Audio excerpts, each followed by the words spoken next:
Bakunzi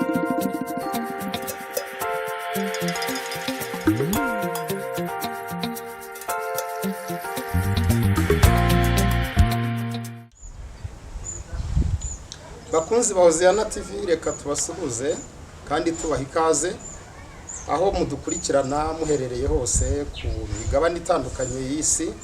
Turabizi neza ko mudukurikirana kandi mugenda munabitwereka ko mudukurikirana kenshi. Reka tubaha ikaze kandi tubifurize ibihe byiza ndetse no gukomeza kugubwa neza.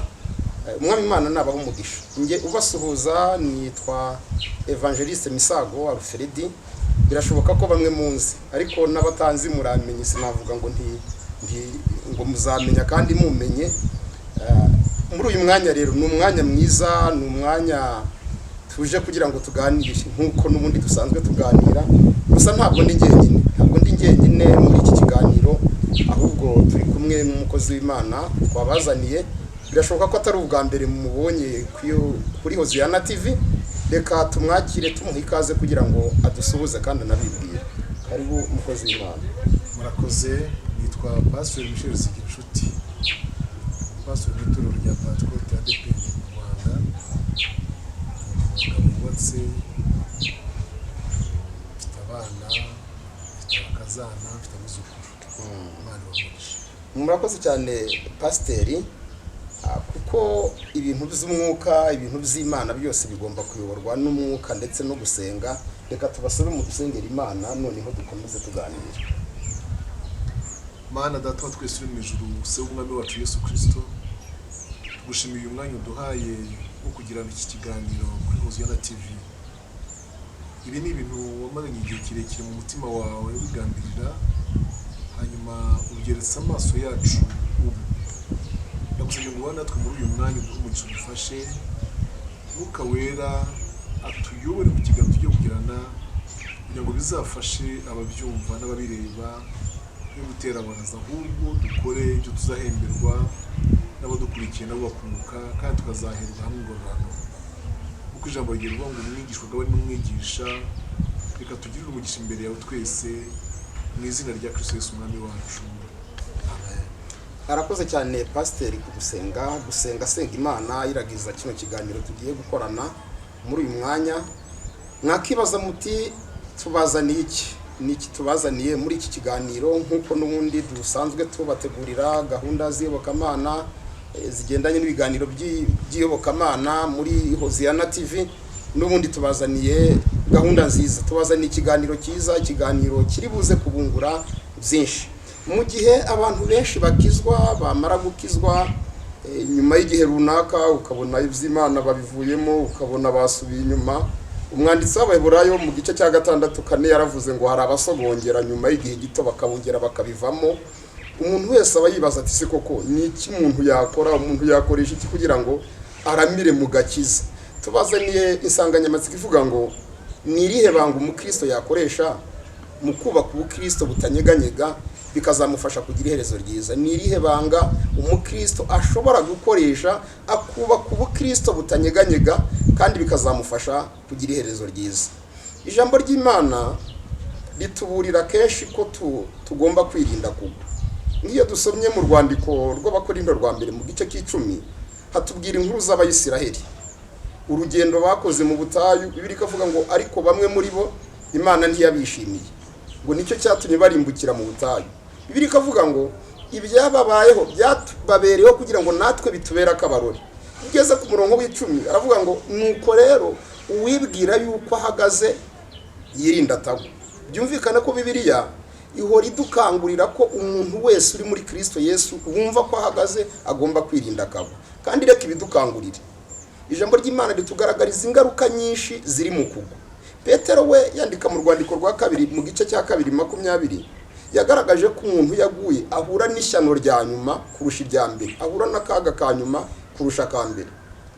Kuba umuntu ashobora guhura n'akaga ka nyuma kurusha ka mbere mu gihe yatangiye urugendo akaza kuruvamo, Bibiliya ikamugaragaza nk'umuntu. Bibiliya iranavuga ngo abameze nk'imbwa yasubiye ku birutsi. Mumbabarire gukoresha iryo jambo, niko Bibiliya ivuga. Bibiliya ikavuga ngo uwo muntu abameze nk'ingurube yongeye gusubira kwiyuhagira mu isayo. Uwo muntu Bibiliya ivuga gutyo kumva aya magambo n'izi mvugo bibiri ikoresha ku muntu wasubiye inyuma bihita bitera umuntu wese kwibaza ngo nakoresha irihe banga, ni irihe banga nakoresha kugira ngo nubake ubukristo bwanjye. Kandi si n'aya magambo gusa, ahubwo habamo n'inkoni. Bibiri tugaragariza ko gusubira inyuma k'umuntu habamo n'iminyafu, habamo n'inkoni. None izo nkoni twazicika gute, twazirokoka gute? Ayo mazina yose atari meza twayarokoka gute? Ni irihe banga twakoresha? Pastor, twabazanye twabatumiye muri iki kiganiro kugira ngo tuganire, mufashe abadukurikiye. Iki ni ikibazo bibaza bati se mu gukizwa kwacu ni irihe banga twakoresha kugira ngo ntituzasubira inyuma tukaba twahura n'ishyano ry'ibyo byo twari dufite. Dufashe rwose, ufashe abadukurikiye kumenya ibanga bakoresha. Murakoze cyane. Iyi nsanganyamatsiko yaranejeje cyane, mumaze kuyimenyesha ko tuzaganiraho numvise ishimishije. Kandi nyine turayivugaho birambye, birambuyeho, niba nk'uko tutanayigarukiyeho ariko abantu bayumve neza rwose. Banze mvuge iryo jambo rito gakiza, ubwo muragira muti ariko ni icyo umukristo yakora ngo yubake ubukristo burambye burama uzamugeza ku iherezo ryiza, agasoza urugendo amahoro. Ubukristo, iryo jambo ubukristo, Christianity, ubukristo buravuka. Niho nshaka ko duhera. Ubukristo buravuka nk'uko Yesu yabibwiye Nikodemu. Ubukristo buravuka, ni ikintu kivuka, kikavuka mu muntu, aribwo mwumva ngo umuntu yavutse ubwa kabiri cyangwa yabyawe ubwa kabiri. Abaduteze amatwi ijambo baryumve ko ubukristo ari ikintu kivuka, si ikintu umuntu aha undi. Wabyumvise? Si impano umuntu aha undi, si akoko ngo byakomoka ku muryango, si akarandi imiryango yabihererekanya. Ni ikintu kivuka mu muntu, aricyo cyanditse muri Yohana igice cya 12 avuga ngo ariko abamwemeye bose bakizera izina rye bahaye ubushobozi bwo kubana n'Imana. Umunsi w'umuntu akabavutsa ubwa kabiri, abyawe ubwa kabiri abaye umwana w'Imana. Nk'uko tuzi ko rero iyo umuntu avutse habaho gukura, hakabaho kugenda atera intambwe zigaragaza nyine gukura. Ni nako n'ubukristo nabwo buvutse mu muntu bukura. Imana ishimwe. Twumvise ingingo ya mbere ko ari iki? Ari ukuvuka. Ni ukuvuka muri Kristo, ubukristo bukakuvukamo nawe ukavukira muri Kristo. Noneho kuri umuntu agenda akura rero, umuntu atangira yegura ijosi ku bibero, akazamukikira, akazamanuka akicaza hasi, akambakamba, akazahaguruka. Uko nguko ubona umuntu akura mu buzima busanzwe, niko n'ubukristo bukuriramo. Bwa bukristo bukazakura, bukazageza ahantu umuntu azaba atakigenzurwa n'ijisho ry'abamurera, ahubwo akaba noneho agiye kuba umuntu ubwe wimenya. Murabizi ko responsibilities ari igihe umuntu ageramo akaba umuntu utakigenzurwa n'amaso, utagitinya amaso y'abantu, ubwo wimenya, utakiri wa muntu bahozaho ijisho, uri hehe, wagiye hehe, ko watinze. Ubwo akaba ari umuntu ngo yatinda yabanguka. Icyo tuzi ni uko ari muzima. Urumva ngeze ku Kristo ugeze ahantu umuntu akuze akagira icyizere n'Imana n'abantu. Aho ndahita mpashyira ijambo riba mu rwandiko rwa mbere Pawulo yandikira Timoteyo muri 12, aho yamubwiye ngo nongeye gushimira Yesu Kristo wantekererwa ko ndi ukwizerwa angabira umurimo we. Ubukristo bukavuka, umukristo agakurira, akabukuriramo, nabwo bukamukuriramo kugeza ubwo Imana yamugirira icyizere. Yesu adufashe cyane. Noneho rero bwa bukristo ngarutse hino gatoya, nk'uko umuntu agira ibimukuza, uvutse agira ibimukuza no mu buzima busanzwe, ibimukuza. Ibyo kurya niyo wavuye umugani mu Kinyarwanda baca ngo amagara aramirwa ntamerwa. Ni ukuvuga ko ubukristo nabwo burarya nk'uko umuntu abeho no kurya, akarya indyo yuzuye, niko bayita muri terme nutritif cyangwa terme nutritionnel z'imirire. Iyi ndyo yuzuye ifite ibikwiye byose, nigeze mbyigaho gatoya. Harimo bya karori, ibyitwa proteine, ibyitwa fer, amavitamine y'ubwoko bwose. Ibyo bintu byose bimwe birinda burya indwara, ibindi bikakomeza amagufwa, ibindi bikarinda kuvirirana no gukomereka, amavitamine C, ibintu nk'ibyo ngibyo. Uko rero umubiri ukenera ibyo bintu ngo umuntu akure, ni nako gakiza nako gakenera kurya. Umukristo uvutse nubwo yaba yavutse neza, kuko nawe ndi buhavuge, akavuka neza rwose, akavuka ubwa kabiri, akakira Kristo Yesu, akanamuhindura pe, ariko akabaho atagira ate, atarya, byanga bikunda azagwingira, azazahara, azahora n'ubuzahare bwo kubura indyo yuzuye. Abo ni hahandi aho urabwira Abakorinto ababuza gupfa kugutumira inyigisho zose babonye. muvuze kurya, hari umuntu uguteze amatwi badukurikiranye barimo bibaza bati se iyo umwana avutse akagera igihe cyo gutangira gufata imfashabere, hari amafunguro bamuha mu buryo bw'umwuka. Ibi biryo barimo bibaza bati se ni ibiryo bimeze bite? Ni ibiryo bimeze bite? Nimwibuke Yesu atuma intumwa za mbere, Matayo 11 umurongo wa 28 yavuze ijambo ngo ngaho uri mugende mubwiriza abantu mu mahanga yose ubutumwa bwiza. Yego, mubahindure kuba abigishwa banjye, abazizera bakemera mubatize mu izina rya Data twese, Umwana n'Umwuka Wera. Hepfo havuga ijambo rikomeye, mubigishe kwitondera ivugabutumwa, evangelisation. Twitaga kera mu mvugo ya kera, ubu ntabwo icyumvikana, ibyo twita kuvuna, amavuna. Amavuna ni ivugabutumwa ryasanze abantu iwabo aho bari, tukabararikira kuza, apana mu nsengero, mu kibuga cy'amashuri, ku isoko, tukababwiriza. Noneho abihariye koko bagakizwa tukabasengera, yewe nyuma y'amezi angahe tukaba turababatije. Ni byiza rwose ko umubare w'abakizwa uba wiyongera, ariko haba hasigaye cya kindi cyiswe kubigisha kwitondera. Izo nyigisho rero azo bita enseignement, buriya batwumva dutege amatwi neza bitonze. Buriya evangelisation ni kimwe, prédication ni kabiri, enseignement ni gatatu. Noneho evangelisation byo kuvuna niho rimwe y'amagambo yo guhamagara abanyabyaha kwihana. Prédication ni ikibwiza cyo mu rusengero. Enseignement ni inyigisho ziri approfondi zikomeza wa muntu wavutse. Affirmation ko babyita. Noneho za inyigisho zikomeza wa muntu wavutse zimwubaka, zo zizamwo exhortation, impuguro, niho hazamwo inama, umuntu agwa mu byinzira, urabyumva, kugeza ubwo umuntu agera ku rugero Pawulo avuze ngo urushyitse rw'igihagararo cya Kristo. Umva mbese nkaho ngo kugeza ubwo umuntu agera gute, agera ku rugero rushyitse rw'igihagararo cya Kristo. Urumva abantu ariko abatakiri wo guteraganwa n'ibintu byari byo byose. Ubwo iryo jambo ngo ku rugero rushyitse ngo rw'igihagararo cya Kristo biravuga ngo tukaba duhagaze nkawe. Umenye ko igihagararo ritaye, iryo jambo igihagararo ritaye buryo Itaye.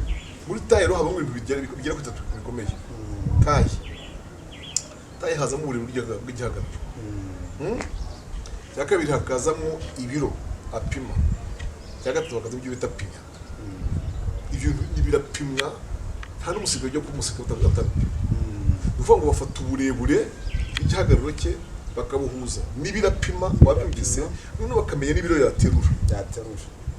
Izo mbaraga Yesu afite ukuntu abitumenyera. Haleluya, amen. Uko duhagaze muri we igihagararo cye, ibiro dupima, niko Pawulo yandikiye Timoteyo, aravuga ngo kugira ngo umuntu w'Imana abashyitsi atunganye afite ibikwiriye byose. Urabyibuka yari yatangiye avuga ngo kandi mu nzu y'inyuma ntabwo haba ibikoresho by'ibiti gusa aba ni iby'ibumba n'iby'ibyuma. Hepfo aravuga ngo nuko rero umuntu niyiza akitara ubwiza udatunganye azaba igikoresho cyo kugira nyiracyo umumaro kandi cyatunganya imirimo myiza yose.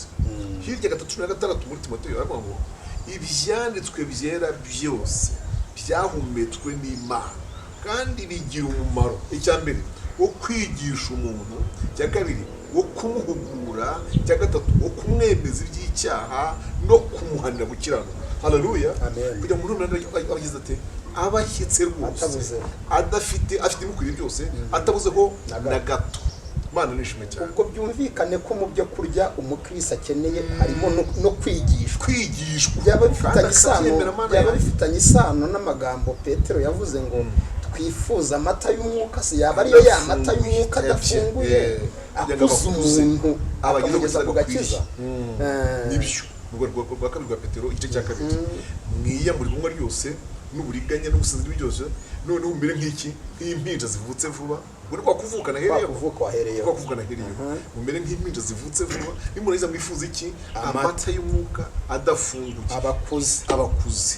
Noneho rero mwene data umenye ko kuri ya mata y'umwuka Petero ahangaha avuze noneho mu Baheburayo ho 5 haravuga ngo no mu Bakorinto Abaheburayo n'abo mu Bakorinto haravuga ngo noneho rero uburyo bwose ntabwo umuntu akwiye guhorera amata guhora muri bya bindi by'impingo, ntakwiye guhora habwa ibintu by'impingo by'amata n'utuboga ngo bakwiye kugira n'igihe agera kugira ubasha kurya ibyo kurya bikomeye.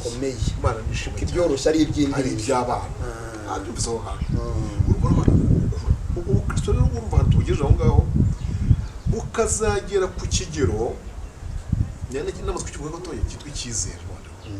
Icyizere kirirwa mfite abana giwe urumva mfite abana banjye mfite nabo nagiye mbona mfite nabo nagiye ndera. Hariho umwana ukubaka mu cyizere ubona gutuma arabanuka rwose yagusaba uruhushya kubona urumuha arajya nyine aho yakubwiye kandi aze kare. Icyo cyizere umwana agenda cyubaka mu mubyeyi we uko ni ko umukristo ugenda akomera yubaka icyizere muri Kristo. Kimwe twavuze ku kanya Pawulo yanditse yabwira Timoteyo. Noneho n'ibyo biryo wenda ngaryo ngo ujye kurya imbaza kindi ibyo biryo rero byitwa ijambo ry'Imana. Pawulo yandikira Abakolosayi 3:6 yaravuze ngo kandi ijambo rya Kristo ribe rigwiriye muri mwe.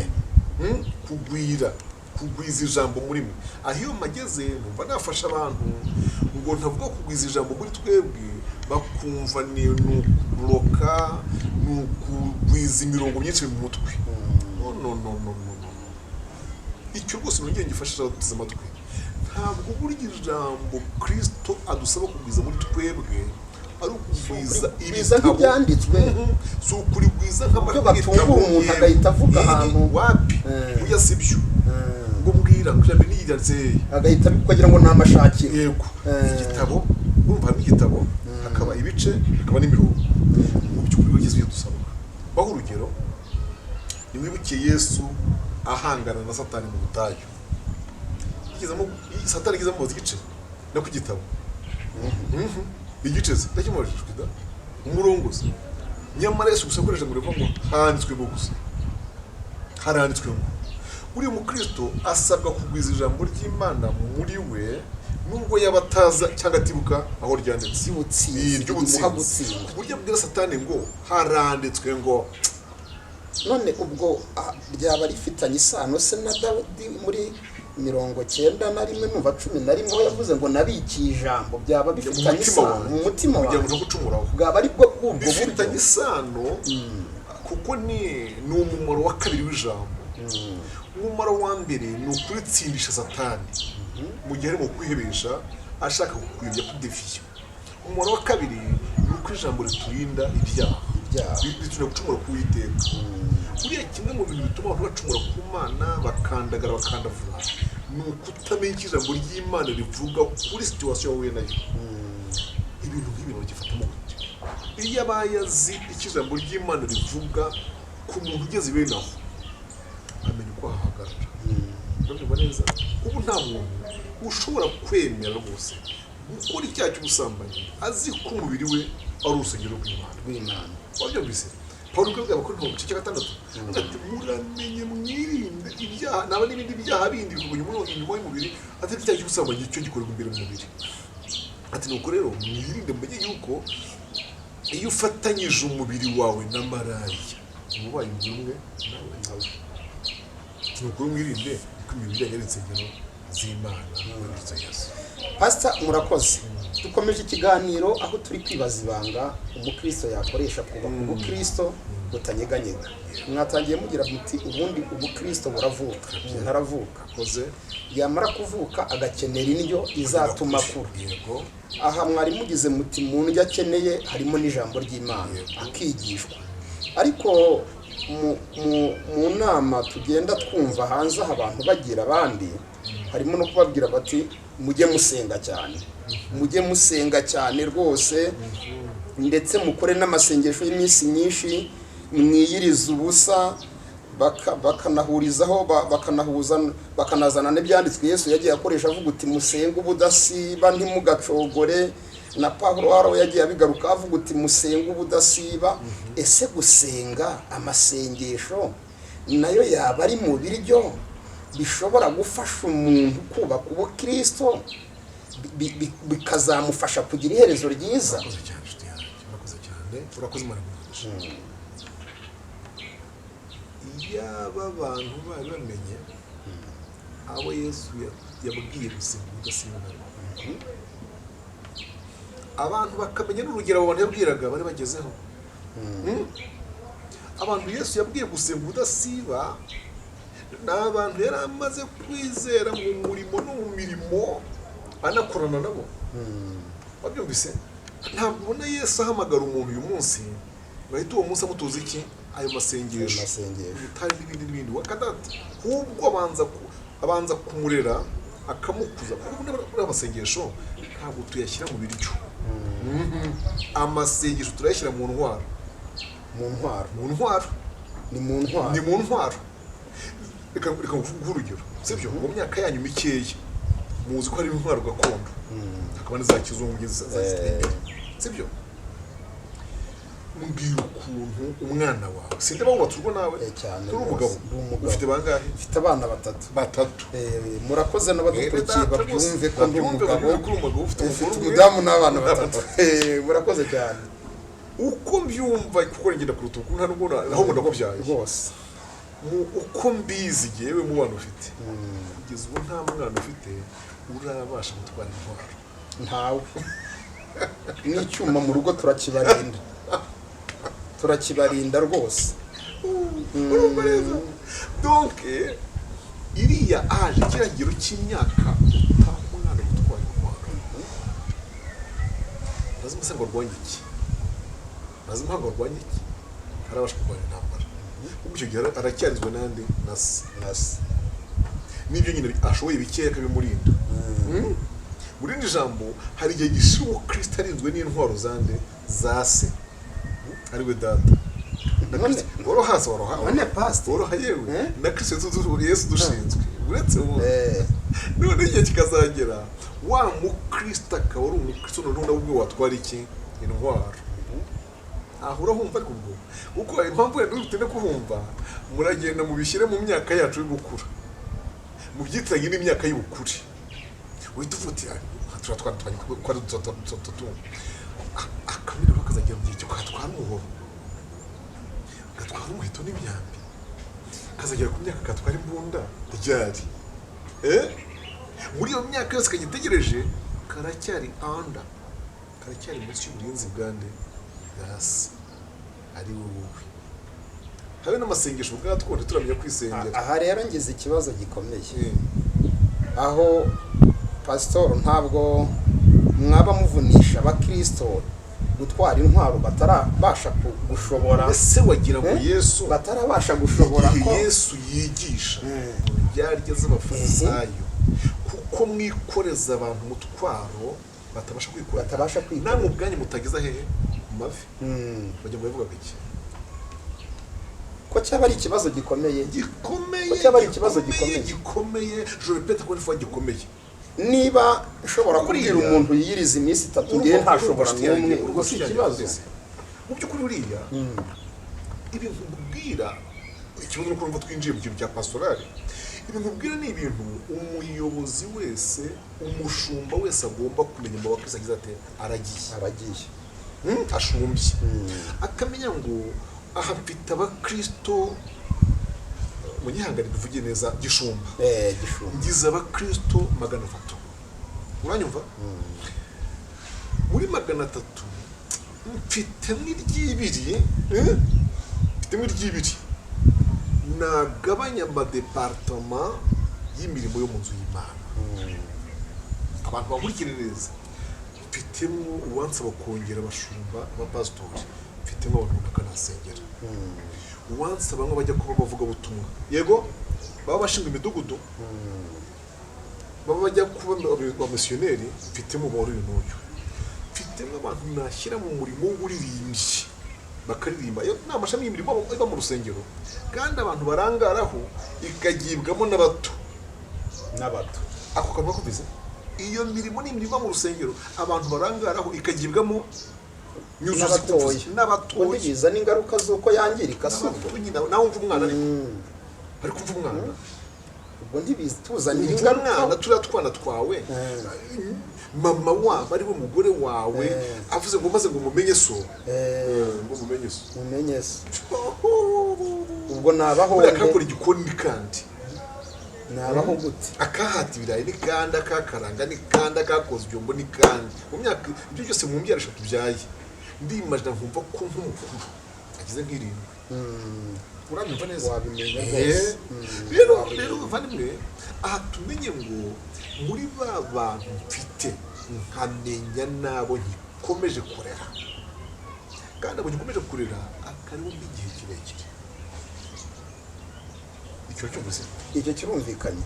Ubwo byumvikane ko gusenga ntabwo twahita tugishyira imbere cyane ku muntu ugikizwa, hari ibanga rizamufasha kurama.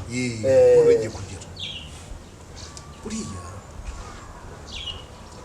Kristo iyo amaze kwihana no gukizwa, umwana byitwa kuvuka. Hari ibintu Yesu yavuze hano, reka mbisome muri Yohana 15.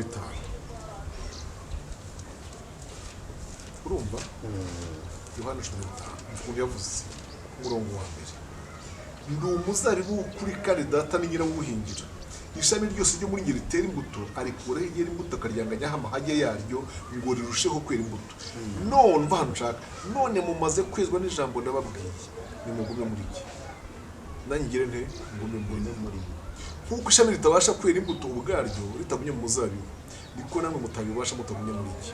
Inge muzabibu namwe muri amashami, uguma muri jye nanjye nkaguma muri we, uwo niwe wera imbuto nyinshi, kuko ari ntacyo mubasha gukora mutamfite. Umuntu utaguma muri jye ajugunywa hanze nk'ishami ryumye, maze bakayateranya bakajugunya muri agashya. Nimuguma muri jye amagambo nyaguma muri mwe, musabe icyo mushaka cyose nzagihabwa. Reka mbabwire kuri iri jambo, ugiye kugenzura usanga gusengesha umwana muto amasengesho menshi ni ibikene cyane kuruta kumwicaza ukamwigisha amagambo menshi y'Imana. Sinzimara cyumvise kumusengesha menshi kandi akiri umwana ni ibikene cyane kuruta uko wamwigisha amagambo y'Imana.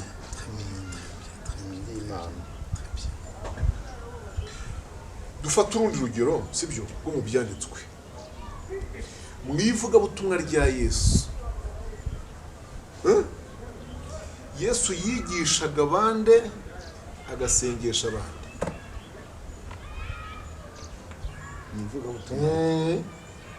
Donc urabona Yesu yamaze imyaka ingahe hano ku isi?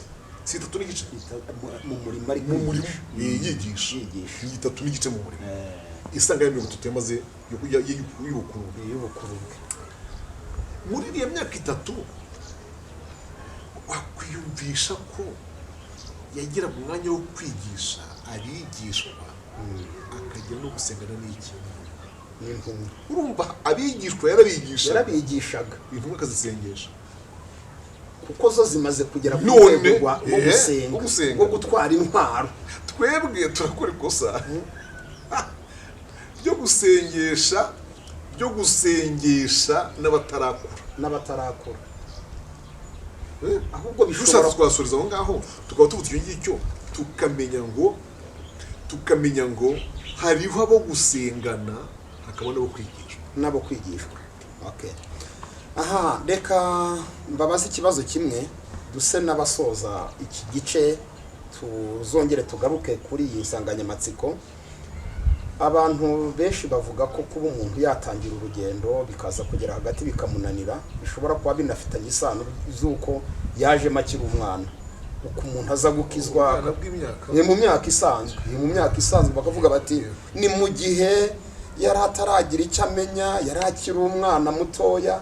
Ese kuba umuntu yakomerera mu byo kwizera hari aho byaba bihuriye no kuba yaraje gukizwa aba umwana cyangwa se akuze mu myaka y'ubukuru dusanzwe tuzi? Ibyo bintu ijambo ry'Imana ntiribihamya 100%, wabyumvise?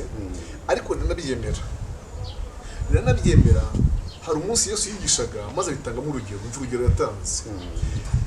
Yavuze abantu bahariwe imyenda, aravuga wabyumvise?